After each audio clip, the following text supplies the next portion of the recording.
नमस्कार दोस्तों, मेरा नाम है विमल कुमार स्वामी। मैं बेसिकली राजस्थान के बीकानेर शहर का रहने वाला हूं और वर्तमान में light micro finance private limited नाम की एक माइक्रो फाइनेंस प्रोडक्ट में डील करने वाली कंपनी में सीनियर ब्रांच मैनेजर की पोजीशन पे काम कर रहा हूं और मेरा 8 साल का अनुभव है।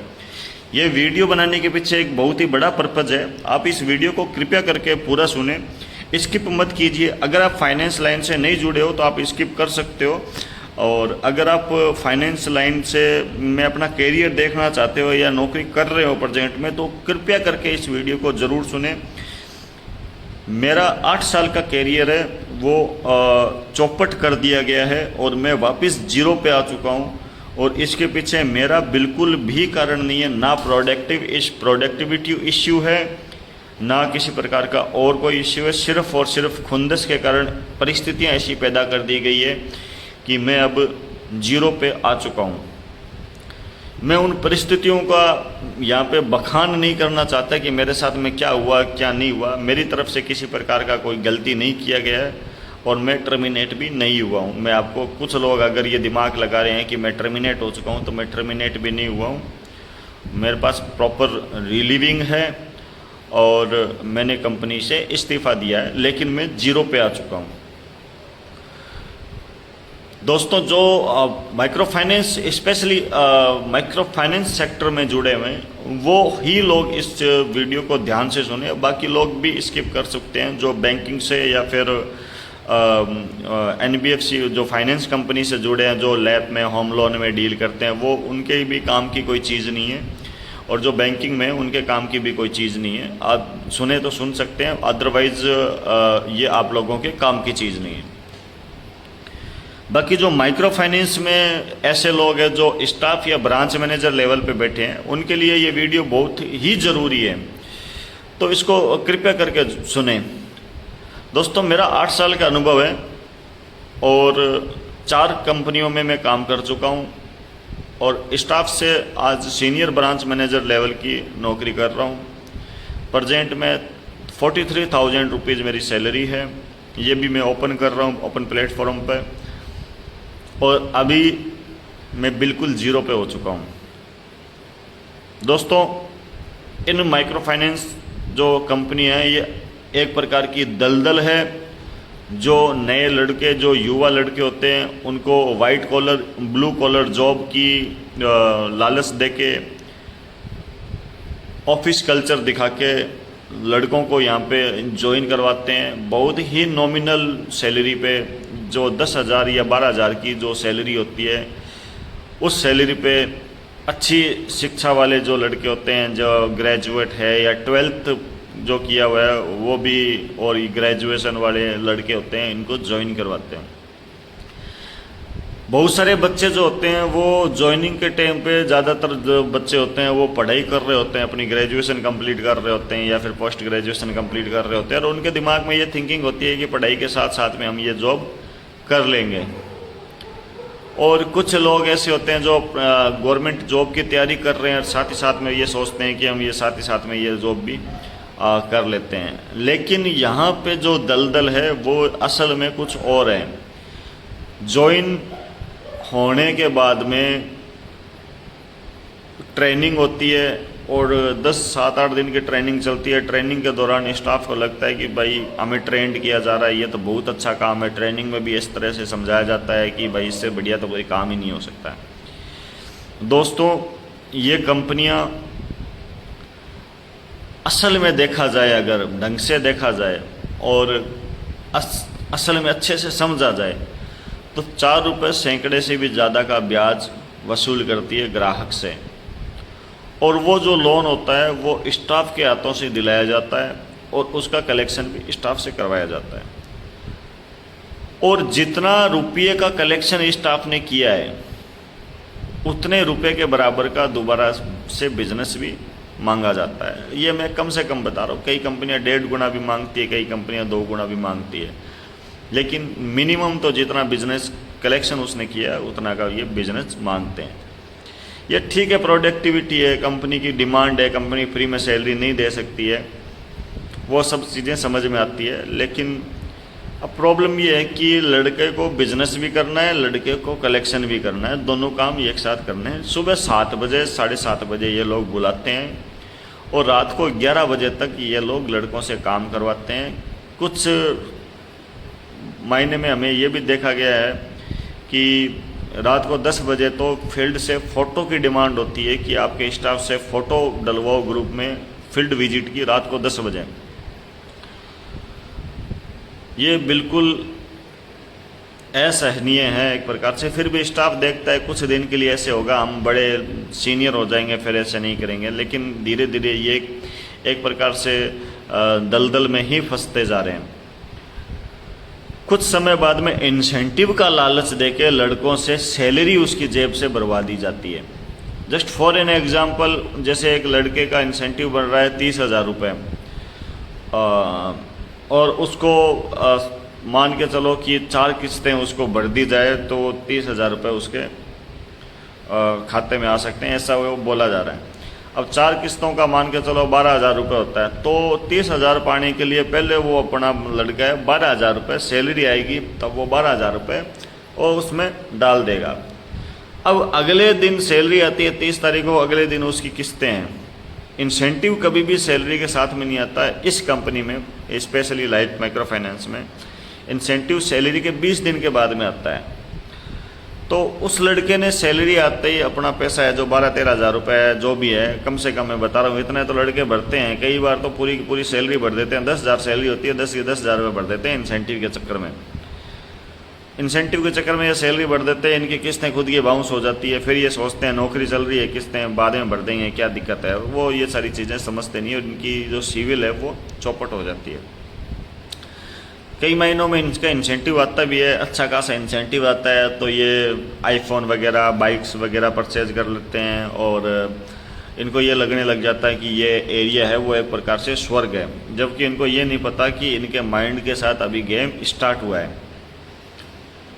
जब कंपनी को पता चल जाता है कि फलाना लड़का है, इसने पिछले मंथ इतना काम किया है, तो अगले मंथ उस लड़के को टारगेट बढ़ाया जाता है और ये बोला जाता है कि अगर तुम इतना टारगेट कर लेते हो, 3 महीने लगातार या 6 महीने लगातार इतना कर लेते हो, तुम्हें ब्रांच मैनेजर की या फिर असिस्टेंट ब्रांच मैनेजर की पोजीशन दे देंगे। प्रमोशन का लालच कर देके उससे भरपूर काम लिया जाता है, फुल फ्लैश। और 6 महीने का अगर प्रमोशन का बोल दिया कि 6 महीने में तेरे को प्रमोट कर देंगे, तो 6 लड़के को 6 महीने उल्टी गिनती गिनना स्टार्ट कर देता है। और उसके मैनेजर और जो एरिया मैनेजर को पता चल जाता है कि ये लड़का छोड़ के नहीं जाएगा, तब उसके साथ में शोषण का दौर स्टार्ट होता है। मुंह से आए जैसे बोला जाता है, गाली गलौज, पैसा भरवाना, हर महीने पैसा भरवाना, गाली गलौज करना और करना, इस तरह से वो लड़के को पक्का कर दिया जाता है। और उन 6 महीनों में लड़के का सिविल खराब हो चुका होता है। 6 महीने के बाद में अगर उसका प्रमोशन नहीं होता है और इनके पास में सीट खाली नहीं होती है, पहली तो बात ये कोशिश करते हैं प्रमोशन करने की, ऐसी बात नहीं है। और अगर प्रमोशन नहीं होता है तो ये खुंदस में उस लड़के का ट्रांसफ़र कर देते हैं, क्योंकि 6 महीने बाद तक कोई ना कोई दूसरा ऐसा जाग जाता है जो कि उस लड़के की जगह ले लेता है और ये उस लड़के का ट्रांसफ़र 6-7 महीने में कर देते हैं। प्रॉब्लम यहाँ भी ख़त्म नहीं होती है। प्रॉब्लम ये है कि अभी प्रेजेंट में ये हो रहा है कि लड़कों को ये लगने लग गया है कि इस सेक्टर में वो अपना करियर बना सकते हैं।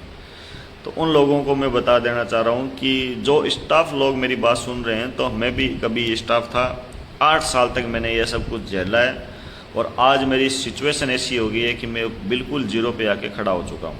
और मैं अब ये नौकरियाँ करना भी नहीं चाहता, मैं बिल्कुल ये माइक्रो फाइनेंस सेक्टर से मैंने संन्यास ले लिया है। इवन मैंने ये फाइनेंस सेक्टर से ही संन्यास ले लिया है। दोस्तों, माइंड के साथ में मैनिपुलेशन किया जाता है और आप लोगों का जो लेबर चीज़ होती है, आप लोगों को लेबर की तरह काम यूज किया जा रहा है, आप लोगों को लेबर की तरह यूटिलाइज किया जा रहा है। आप यहाँ पे एम्प्लॉय नहीं हो। जिस दिन आपने सामने बोलना स्टार्ट किया, अपने शोषण के खिलाफ बोलना स्टार्ट किया, उस दिन से आपके बाहर निकालने की प्रक्रिया शुरू हो जाती है। चाहे वो आपको PIP दे के निकाले, चाहे आपको वो अनुशासनहीनता पे टर्मिनेट करे, चाहे वो आपको एब्सकॉन्डिंग करे, चाहे वो आपको ऑफिस पॉलिटिक्स के थ्रू आपको माइंड गेम के साथ में आपसे आपके हाथ से ही रिजाइन डलवा दे, चाहे वो आपका ट्रांसफ़र करे दूर, कोई 400-500 किलोमीटर दूर ट्रांसफ़र करके भी आपको रिजाइन डलवा सकते हैं। कुछ लड़के ऐसे होते हैं जिनका ये 1-2 साल में प्रमोशन कर देते हैं कि देखते हैं लड़का बहुत अच्छा काम कर रहा है तो उसका प्रमोशन कर दो, और वो उसका प्रमोशन कर भी देते हैं। मैं आप लोग सभी लोगों को बता देना चाहता हूं कि जो लड़का जब तक लैपटॉप जिसके हाथ में ना आ गया तब तक वो माइक्रो फाइनेंस का एम्प्लॉय प्रॉपर नहीं बनाए। ये चीज़ आप घर कर लीजिए अपने माइंड में। जब तक कंपनी ने आपको अपना एसेट नहीं प्रोवाइड करवा दिया, लैपटॉप नहीं दे दिया है, तब तक आप उस कंपनी के एम्प्लॉय हो ही नहीं, ये ध्यान कर दीजिएगा आप। ब्रांच मैनेजर लेवल के भी लोगों को ब्रांच मैनेजर, स्टाफ से ब्रांच मैनेजर प्रमोट कर दिया जाता है और उसके बाद में उनका ट्रांसफ़र कर दिया जाता है इधर उधर, 2-3 साल तक उनको भगाया जाता है। वो लड़का अपने घर नहीं जा पाता है, लड़का छुट्टी नहीं ले पाता है, 30 के 30 दिन काम करता है और 15-15 घंटे काम करता है, उसको 40,000 रुपये दिए जाते हैं, लेकिन एक्चुअल में उससे 15 घंटे काम करवाए जाते हैं, जबकि 8 घंटे का ऑफर लेटर पे लिखा होता है 8 घंटे की ड्यूटी है और उससे डबल ड्यूटी करवाई जाती है। उसको ये लगता है कि मेरे को तनख्वाह बहुत ज़्यादा मिल रही है, लेकिन उसको ये नहीं पता है कि ये तनख्वाह उसको आधी मिल रही है वैसे देखा जाए तो, क्योंकि 8 घंटे का बोल के 15 घंटे ड्यूटी करवाई जाती है। समय रहते या तो आप ये सेक्टर छोड़ दीजिए, या फिर आपकी आर्थिक स्थिति सही नहीं है और आप इस सेक्टर में बने रहना चाहते हो, आप सरकारी नौकरी के लायक नहीं हो, सरकारी नौकरी नहीं लग पाते हो, या फिर आपके घर में आगे पढ़ाई के आसार नहीं है और आपकी उम्र ओवर एज की तरफ जा रही है, तो आप रिज़ाइन करके तुरंत प्रभाव से दूसरी कंपनी ज्वाइन कीजिए और किसी भी कंपनी में 1.5 या 2 साल से ज़्यादा का समय मत दीजिए। यह आपके द्वारा जो दिया गया समय है, यह असल मायने में आपके कैरियर को ख़राब करने की चीज़ है। अगर आपकी कंपनी में टॉक्सिक माहौल नहीं है तो, टॉक्सिक माहौल है तो सॉरी, अगर आपकी कंपनी में टॉक्सिक माहौल नहीं है, सब कुछ अच्छा चल रहा है और एक लिमिट का टारगेट आता है, एक लिमिट का कलेक्शन आता है और वो आपसे हो रहा है, आपका बॉस अच्छा है, सब कुछ अच्छा है, तो आप उसको चलने दीजिए। लेकिन ध्यान रखिएगा, महंगाई दर जो बढ़ रही है उसके हिसाब से आपकी सैलरी बढ़नी चाहिए, और सैलरी जब आपके लेवल से भी नज़दीक आ जाए, लेवल से ऊपर होने लग जाए, तो आपका प्रमोशन होना बहुत ज़रूरी है। यहाँ पे नहीं हो रहा है तो बाहर जाके प्रमोशन लीजिए, क्योंकि अगर मान लो आपका प्रमोशन यहाँ पे नहीं हुआ और इन केस ऐसी सिचुएशन आ गई कि आपको ये नौकरी छोड़नी पड़े, तो बाहर आपको किसी भी कंपनी में हायर नहीं किया जाएगा। ये चीज़ ध्यान से सुन लीजिएगा। माइक्रो फाइनेंस सेक्टर में लड़कों के साथ में सिर्फ और सिर्फ मानसिक शोषण होता है, शारीरिक अब्यूजिंग, जो फिजिकल अब्यूजिंग जो होता है वो सिस्टम यहाँ पे हो रखा है। सुबह शाम दिन रात, कई तो कंपनियों ने रेजिडेंशियली सिस्टम कर दिया कि वहीं रखती है, वहीं खाना पीना, रात को 12-12 बजे तक मीटिंग है, वहीं फिर सो गए, सुबह उठे वहीं से बिना नहाए वो फील्ड में चले गए, पूरे दिन भर भटकते रहे, दिन भर लाइव लोकेशन चालू है, कुत्तों की तरह इनसे काम करवाया जाता है। मतलब इनके साथ में वो व्यवहार किया जाता है जो शायद ये अंग्रेज़ों ने भी गुलाम भारत के मज़दूरों पे नहीं किया होगा। मतलब हद से ज़्यादा गुलामी यहाँ पे करवाई जाती है और मेरे से ये सब चीज़ें देखी नहीं गई है। मेरे साथ में भी बहुत गलत हुआ है, उसका मैं लड़ाई लड़ रहा हूँ। आपके साथ भी ये सारी चीज़ें हो सकती है। अगर आपके मैनेजर ने खुन्नस बांध ली है आपके ऊपर, आपकी कोई लीव अप्रूव नहीं की है, या फिर किसी चीज़ का जस्टिफिकेशन मांगा है जो आपको इलीगल लग रहा है, तो फिर आप नौकरी छोड़ के दूसरी कंपनी ज्वाइन कर लीजिए। धन्यवाद।